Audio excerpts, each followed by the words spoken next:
Hello, Taylor here. Here's a different little project for me that doesn't relate to, well, actually, that's not true. It does relate to pouring in a way.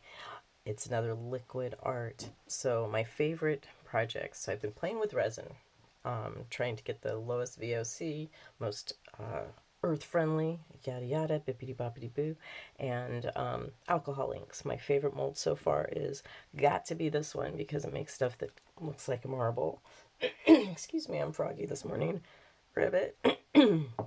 Yes. So I poured these last night around 10, mixed them around. Well, I left them to cure at 10. I'd started mixing around 9:50. No, 9:30. I remember now because you have to like stir for a certain amount of time. Anyways, so you have to stir the resin for about 2 minutes. I do it for three just for safety. When the bubbles come up, you breathe on them because it's the carbon dioxide, not the heat, that pops resin bubbles, although the heat might raise the other bubbles. But you know what a pro I am. I have a lot of theories that don't work, but somebody actually said it's for the surface bubbles and they don't want to pop, breathe on them because it's the CO2 breath, CO2 chemicals that interact with the bubbles. And that's a whole freaking minute. So let's move on, shall we? I love the reveal on Petries. So this is a mold. Unfortunately, it's not perfectly circular, and I don't know. So most of these molds you get in, well, obviously not this one. These are chocolate molds. These three are chocolate molds. That's a resin mold. That's a resin mold. This is a homemade mold from a couple years ago when I was playing with plaster. Anyways, so big reveal. Petries are so fun. They can be awesome. Not too much on the landing because I don't like the white ink in particular to land on the surface. Now it's matte, so I'm going to have to, and it's crooked because it's still curing.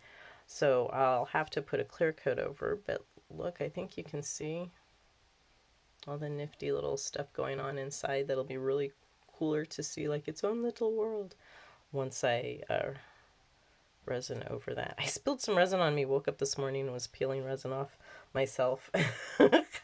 Wow, I didn't even know. That's so funny. That is, classic ditz move, I guess. Have to be careful when they're still this soft. So even after 9 hours, 10 to 7 or 10 to 6:30, whoops, you still have a little bit of flex in these. But that's when you want to get them out of the mold. Ooh, look at this. Going to be cool.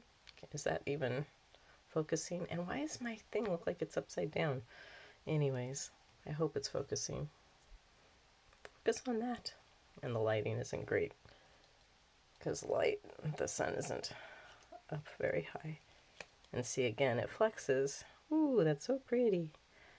Just smush. Okay, smush on a surface it won't stick to. Smush.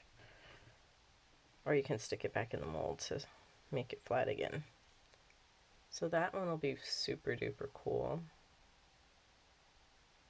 And I'll put these up on my Instagram when they're all done. So there's that.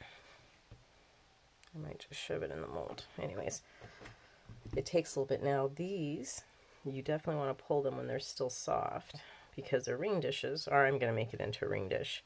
And what I do is I'll tape it to the back of a soup spoon using painter's tape, and then I let it cure for a few days like that, and it comes out with a really cute curve. And no, I don't have the ones I made close by to show you, but that's also on my Instagram. And these can be a little more persnickety, but the nice thing is that even if you bend the crumbs out of it while you're taking it out of the mold, its tendency will be like memory foam and it'll flatten back out.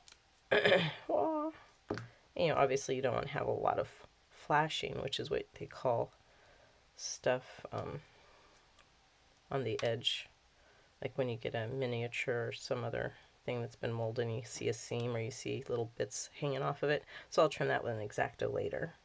And the alcohol ink is wetter than the resin, so it's stickier and it will stick to surface where this won't. The resin side, whoops, forgot to show you the resin side. Yeah, again, it's matte, so I'm going to have to put some clear coat on it. But the resin side doesn't stick as much as the ink side. So let's do some stones. Sorry, it's going to be a little bit long of of a thing. Again, we've got matte, and because they were made from natural stones, they have all the imperfections. I'll clear coat that, have a nice little blank here, and that will lend itself well to like a gold. And I also put some gold flecks in there.